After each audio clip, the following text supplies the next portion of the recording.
खारीपेक्षाही खुसखुशीत अशी जिभेवर ठेवताच विरघळणारे 1 किलो मैद्याची बालुशाही. तर त्यासाठी बालुशाही बनवण्यासाठी ती मी साधारणतः 1 किलो मैदा घेतला आहे. वाटीचं प्रमाण सांगायचं झालं तर 6 वाटी मैदा आहे.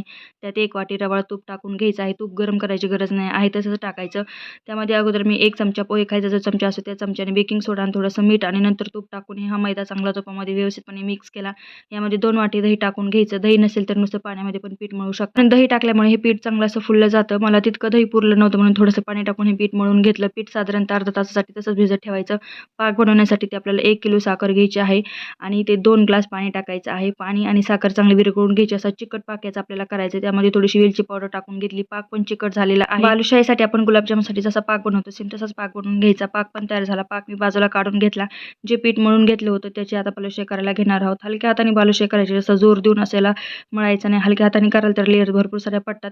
आता इथे बालुशाही करून घेतल्या आहेत. आता तळण्यासाठी तेल एकदम कोमट हवं, जास्त कडकडीत आणि जास्त असं गरम नको. एकदम कोमट तेलामध्येच आपल्याला हे बालुशाही अगोदर स्टार्टिंगला तळून घ्यायच्यात, नंतर मीडियम गॅसवर तळायच्यात. मस्त असा लालसर कलर येईपर्यंत बालुशाही तळून घ्यायची आणि जो पाक बनवून घेतला त्या पाकामध्ये थोडीशी बालुशाही थंड झाल्याच्या नंतर लगेच टाकून घ्यायची. 5 मिनिटं तशीच ठेवायची. नंतर खालीवरी करायची आणि पाकातून बाजूला काढून घ्यायची. अशाच पद्धतीने बालुशाही तळून नंतर पाकामध्ये टाकून बाजूला काढून घेतला आहे. तर बघा भरपूर अशी लेअर सुटलेली हलवाईसारखीच आपली बालुशाही बनवून तयार आहे. तुम्ही सुद्धा दिवाळीला हा फराळाचा पदार्थ एकदा नक्कीच बनवून बघा आणि व्हिडिओ आवडला असेल तर एक लाईक सबस्क्राईब केल्याशिवाय जाऊ नका.